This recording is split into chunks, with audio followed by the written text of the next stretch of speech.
It's your girl Reese, founder and blogger at fierceandrefined.com. I am a speaker, I'm a mom, I'm a wife, and I am the founder and Slay executive in charge at Own Your Slay University.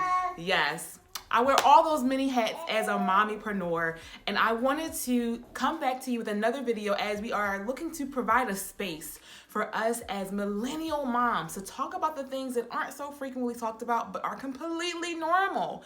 Last week I had my first video. Thank you all so much for just the comments and the love that you showed me. Thank you. Be sure to subscribe so you don't miss any more of my videos.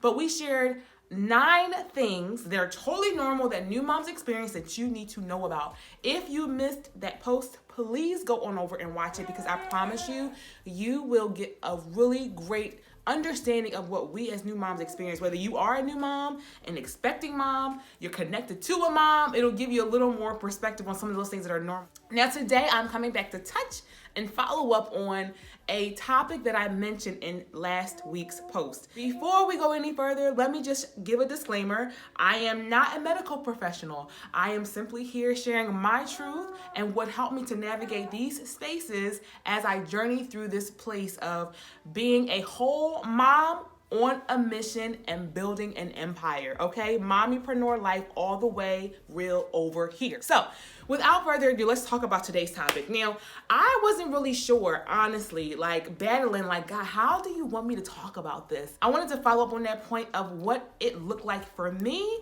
when I said I felt touched out, understanding that it was normal, and then 3 things I want to share with you that helped me to navigate that space.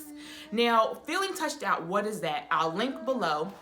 But basically, it's when you're in just constant contact with another human being and you just need some personal space. It usually shows up in new moms who are breastfeeding.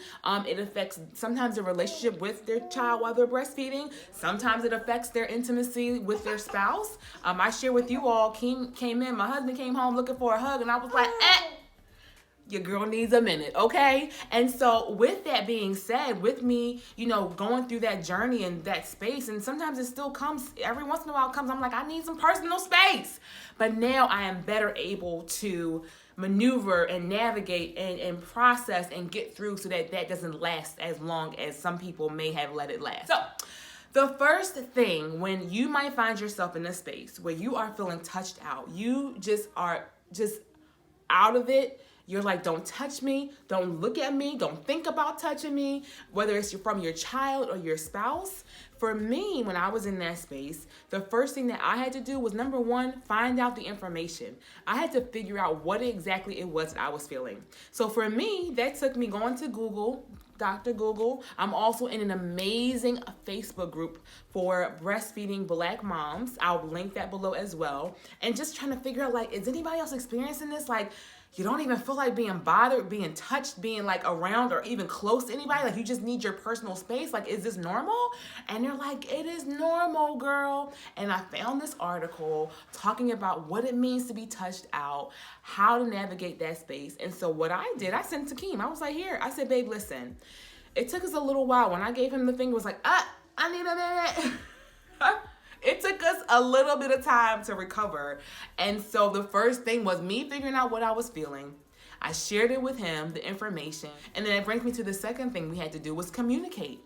We had to talk about what it was that I was experiencing. We had to talk about what it looks like going forward. Now that we know what this is, now that we figured out why that happened, how can we address this going forward, right? Because I can't dismiss the fact that I will feel this way again. I can't dismiss the fact that I do need my personal space. But when that comes, how can I communicate with you, husband, you, my amazing, wonderful husband? How can I communicate with you that I need this space? This is what I'm experiencing. And then how do we move forward? I feel like there is still a lot of us, and I'm still doing my due diligence to work through this space of kind of assuming that our husbands are mind readers. He can't read my mind. Keem don't, as much as I want him to read my mind and understand that when I look over here, what I'm thinking is, please, can you address what's going on over here? No.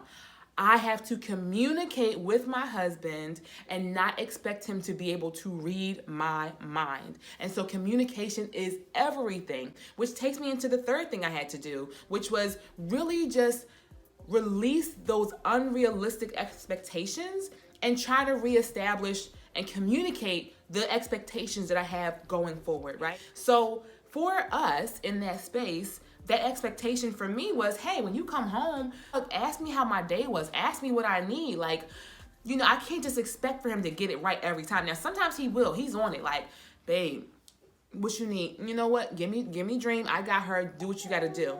But some days he don't get it. So the expectation is, hey, babe, when you come home, I would love it. What would help me is if when you look at me, hey, how was your day? Is everything good? How you doing?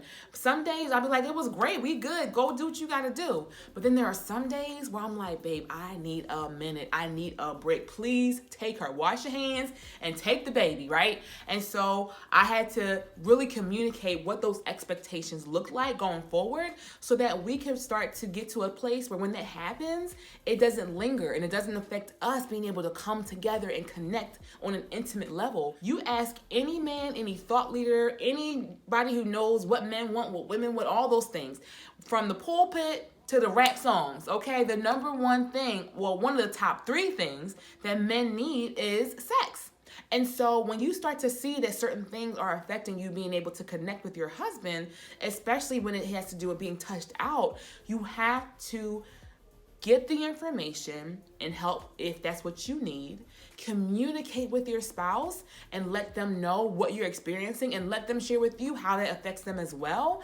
And then come to an understanding of, hey, going forward, this is how I would love for you to address me. This is how I would like to kind of help how we can navigate and overcome when I'm feeling this way.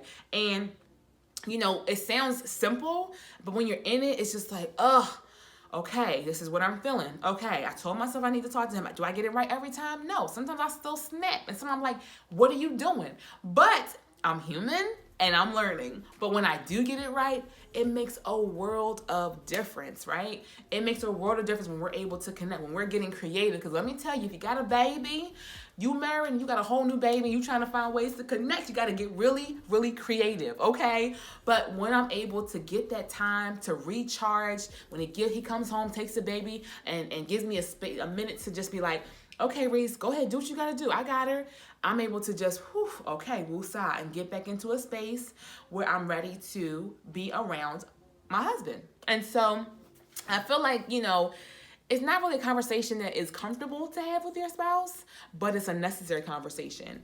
If I hadn't established kind of these practices and these, you know, what do you call it? Like ways to navigate that space, guess what? It's so easy for those moments to become days, those days to become weeks, those weeks to become months, and you know how the story goes from there, right?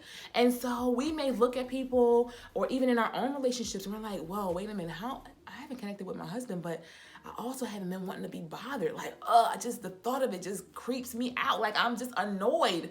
You got to figure out why you feel that way. And it's okay if you say, hey, I need some real professional help. I need to see a therapist. I need to talk to somebody. I need wise counsel. I need to talk to somebody who's going to help me navigate this space. So these are the conversations that we have to have, because I promise you, you may be watching this like, oh my gosh, that's me. And I can guarantee you there are more people who are experiencing what you are experiencing. We see the beautiful pictures on Instagram. We see all the wonderful posts. We see the perfectly curated and drafted, captions and things. And it's just like, really? Like, who's really talking about what is really going on when you're really having a hard time connecting with your husband, whether you are a new mom or been a mom for 10 years? Who's talking about what that space looks like to help you, not to discourage you, not to commiserate with you and say, girl, listen, that's just how it is. You better find your way and no. But to say, no, girl, it's normal, but come on, let's talk. Let's figure this out. How can we get to that space where you're still able to build a healthy marriage as a new mom? And so I guess that's kind of what we'll call the title. Really what that space looks like, because it gets really, really real. Like, and for me, I am a stay-at-home mom, and I'm home all day. And I think there's this assumption that if you're a stay-at-home mom, you got it all together, you got all the time in the world. No, it's a lot of work. And so by the time you got to interact with another human being, especially when it's your husband who's like, hey, wink, wink, what's going on? And you're like, yo, I got pooped on today. I got thrown up on today. My baby bit my nipple while she was breastfeeding. I didn't get to go to the bathroom. I took a nap with the baby. My back is twisted. Like, there's a number of things. The list goes on and on and on. But how do you talk about those things, get the help that you need so that you can process properly, communicate with your spouse, and set some realistic expectations for how that is going to be a part of your relationship going forward. Anyway, I love you guys. My daughter is telling me it's time for me to address and get in touch with her. And I will catch you all in my next video. Bye, guys.